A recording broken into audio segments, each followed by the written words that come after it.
Here I have an AHM Seaboard GP18, and this model does not run, so today I'm going to try and fix it. First of all, let's test this thing out. I'll apply some power to the tracks and we'll see what it does.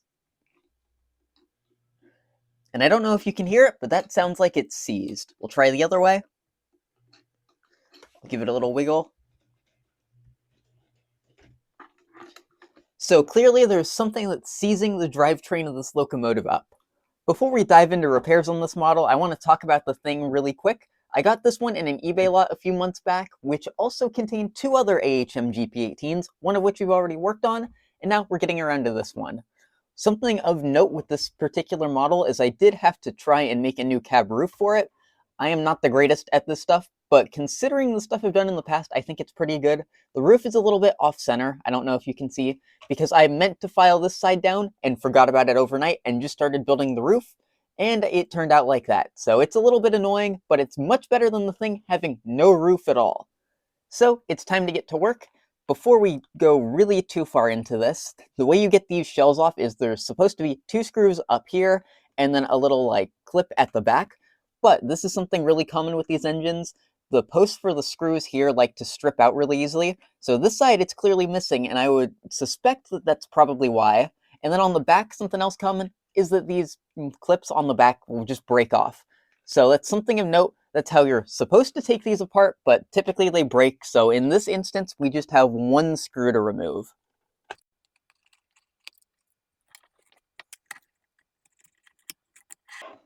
And just like that, we can get the shell off. And it looks like my suspicion was right. If you look right here, this little post definitely has a little crack in it.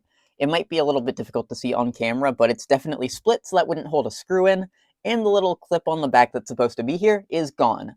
So I'm probably not going to fix those. I'll leave it alone because one screw should be enough to hold the shell on, but that's something a note to look out for if you happen to have one of these. Typically what I would do is I would just start tearing into these trucks and cleaning this thing out, but first I want to see if I can diagnose the issue. Since it's seized, I'm just going to try and turn this drive shaft over by hand and see if I can see or feel anything. It can clearly move, but there's definitely a lot of resistance there. So I think my next step here is I want to try and remove these trucks themselves, just so we can separate the trucks from the drive shafts and see if that makes any difference. So that one's out. And that doesn't seem to have created much of any sort of change. And that truck seems to be turning just fine, so it's either going to be something to do with the motor itself or with this other truck.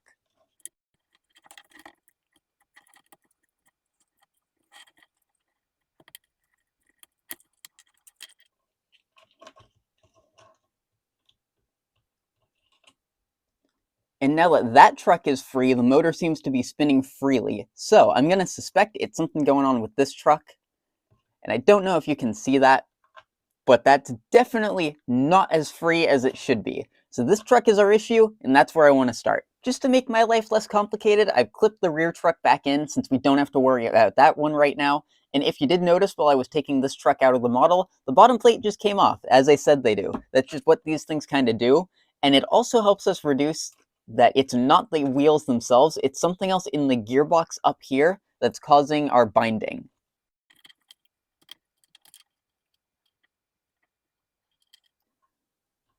I'm going to suspect it's something to do with this worm gear. This feels like way too tight. These bearings should be spinning freely, but they most certainly are not spinning freely. That one's spinning just fine, and this one here isn't. Let's see if I can bring this up a little bit closer. That one's taking a lot of force, that one's spinning just fine, so I'm pretty sure that's going to be our issue. I'll at least get everything out of the gearbox right now, all of these two remaining gears. The other one got stuck to this cover, but whatever oil someone used in here was way too thick, and that's what's jammed up this thing, so it's going to need a good clean out. Good, we got that bearing off. I want to take all the bearings off this worm gear just to make sure we can free everything up perfectly fine. Usually I wouldn't do this, but since it's really bad in here, I think it needs to be done.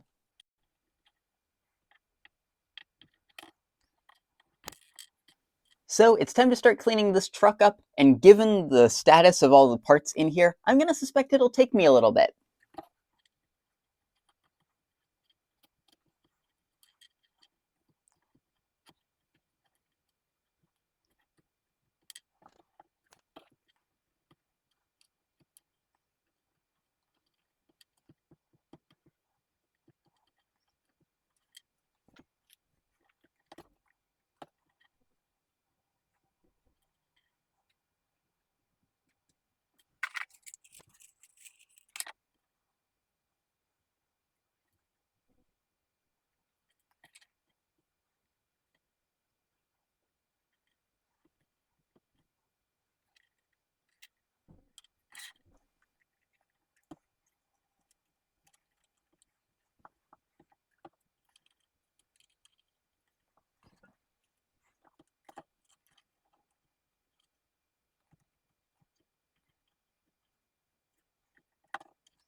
So the audio on that last clip of putting this whole thing back together broke, so you got just a little tiny bit of quiet music.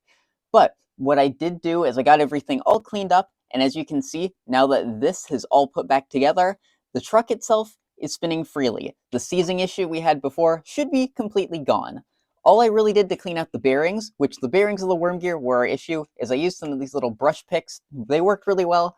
In coordination with some rubbing alcohol, that got it cleaned out. You just use some rubbing alcohol to clean out the gearbox, and it seems like everything has gone really well so far. But we're not done yet. We still need to work on the rear truck, then give the motor itself a little bit of maintenance.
Alright, now all the gearbox related stuff is done, and really all that we have left to do is to give the motor itself a little bit of fresh oil.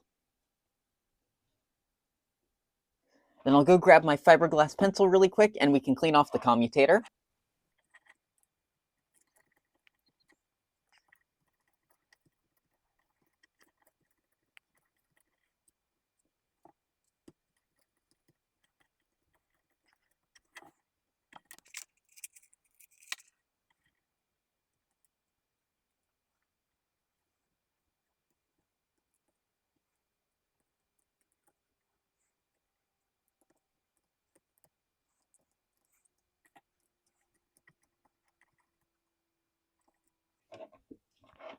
Alright, and now that all that has been accomplished, it's time to put the shell back on this thing.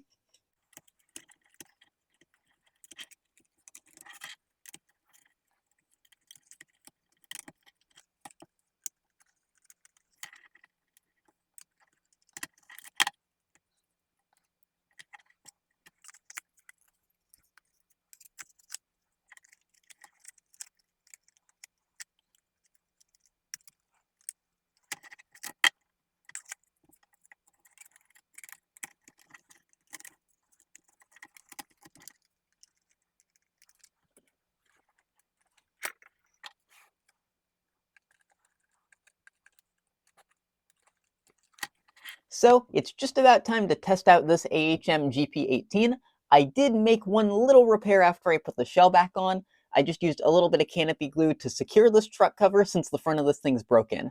I do have a preferred method of repair for this, but I don't have all the materials I need just yet, specifically KD coupler boxes, but it's something I want to do in the future to this model, and probably a lot of my other AHM models. But I need to order some more coupler boxes and couplers, which I don't have right now. So we're just going to test this thing out as it is. So the GP18 is now set up on the track. I'll apply some power and we'll see what it does. This is only about 65% power and it seems to be running really smoothly.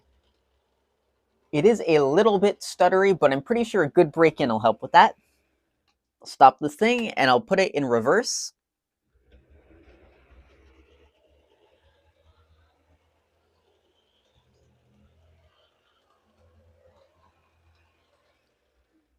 And this thing seems to run really well. So in the future, I think all this model will need is a little bit of cosmetic work and a good break-in, and this thing should be all good to go.